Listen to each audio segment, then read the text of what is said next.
To be honest, I was very happy that my team followed my call.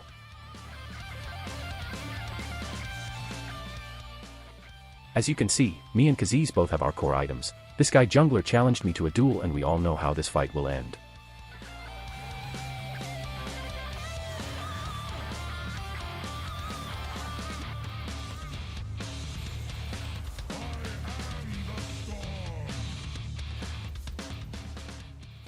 Discombobulated. Now I will teach them to fear me. I will become what I must be. Why? Because I can. Hello everyone and welcome in a new video. Hope you are doing okay. This game was a weird one. We were ahead in everything, but Jaximus was rolling over us. But, in the end yours truly come up victorious. I had a feeling that this game, Jax will be a big problem. Not because he was good, but our top laner was average. But this is not an excuse to win. Now that I have perfected the technique, I have everything to win. What I need is patience and the right moment to close the game.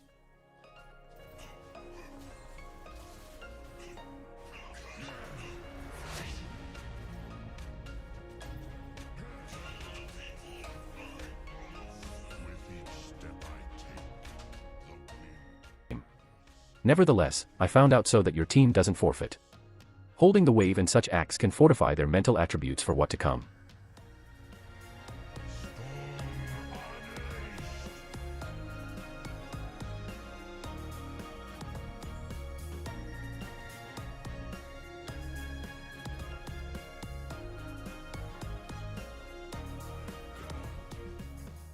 At this point, the game was at a stalemate. Khaziz went and took the Drake while I was trying to camp top. One thing he didn't have in mind, I am a Volibear that plays with Grasp of the Undying. Even my mid laner was surprised, but a mage wouldn't what it feels like playing at death's doors.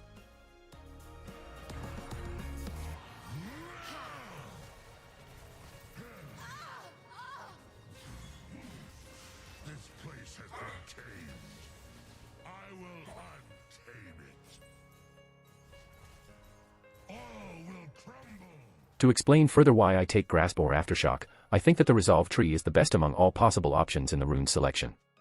It got early game sustain, objective damage and late game scaling.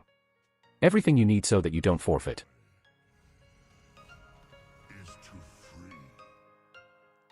After the death in mid lane, the enemy jungler decided to mirror my actions. If I am bot side, he will go top and vice versa. To be honest, not a bad strategy if you already have a winning side that will guarantee that you will reach the mid game. My issue on the other hand was that I didn't have any player that was super ahead.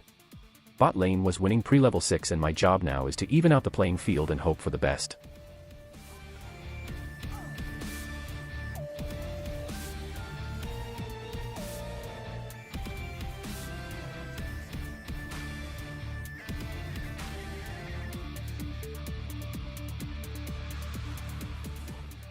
For some reason I lost the connection, and when it was back, bot lane lost the 2v2 and I found a free shutdown waiting for me.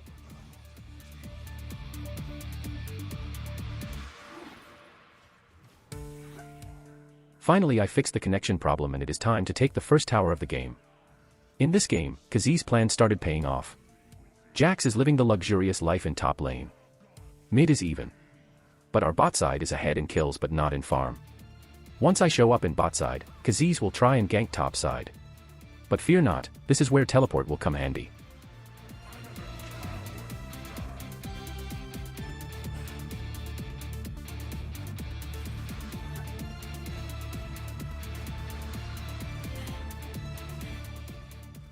Never mind, sometime real life doesn't go according to the perfect plot. Let's just kill your carry for the moment.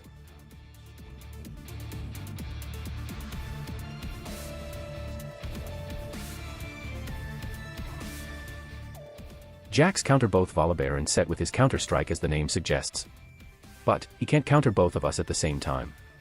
Both our ultimate are crowd control immune and we can play around his spells. Perfectly executed.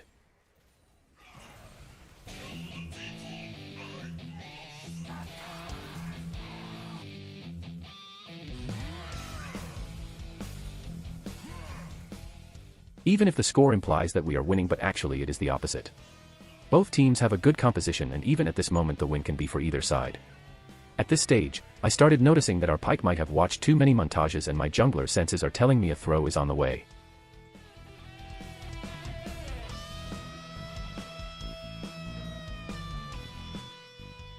As you know about me, until dragons give damage to towers and inhibitors, doing them is pointless unless the enemy will get soul.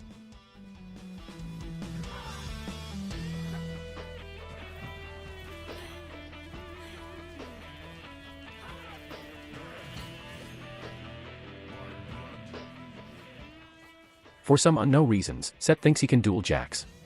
Maybe in general Set wins against Jax, but not you, buddy. This game is a proof of that.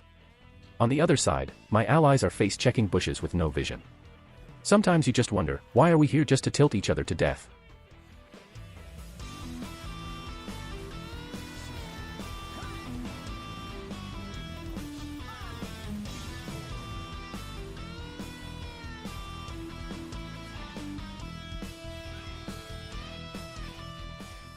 Since my team is getting caught for free, I can't split push. Whenever you found yourself in this situation, you should always fight in a close place. So, we will let them push and then slaughter them in our base. Sometimes simple decision can change the rules of the game.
Well, of course, it is easier said than done.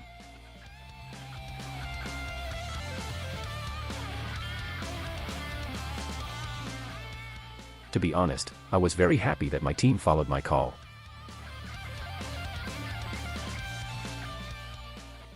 As you can see, me and Kha'Zix both have our core items. This guy jungler challenged me to a duel, and we all know how this fight will end.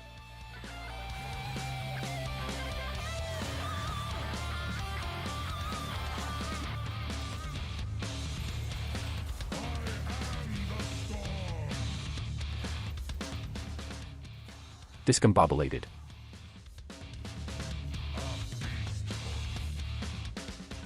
It is hard to end a game if your team can't push. Xayrath have a semi-viable wave clear, unlike Anivia that can delete a complete wave with just one spell. So, if we take Anivia out of the equation, the lane will naturally push. Once we took shelter in our base, the game changed drastically since the enemy is forced to challenge us and our composition can deal better with engages.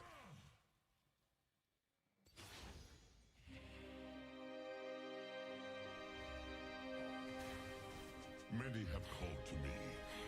Avarosans, Frostguard, Winter's Claw. They call me.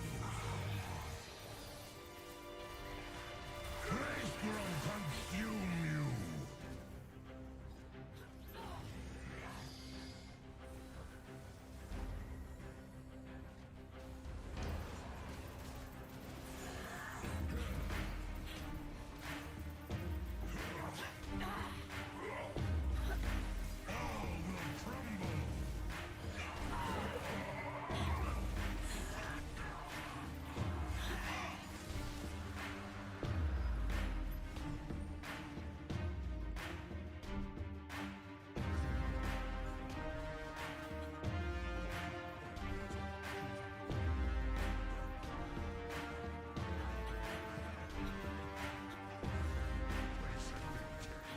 What I fear most at this stage of the game is that Riot might ban me because shot calling and being toxic is two faces of the same coin. How can you tell someone kindly that your brain is not thinking correctly at the moment? The good thing is that in each team there is someone with brain issues and hopefully you get to play with the lesser one of them.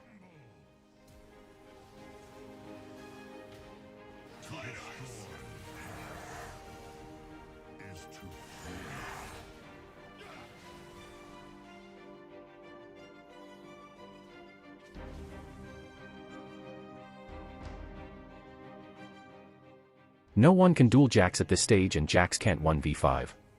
Luckily, Set can't die quickly and with my teleport and pike mobility we can join the 1v1 and flip the tides of the fight to our favor. After this play, we managed to end the game. While I was playing this game, I was thinking that if all games went like this, I might not have the energy left to hard carry after a long day at work and only 6 hours left to the end of season. Stay tuned for the next part and thank you for watching.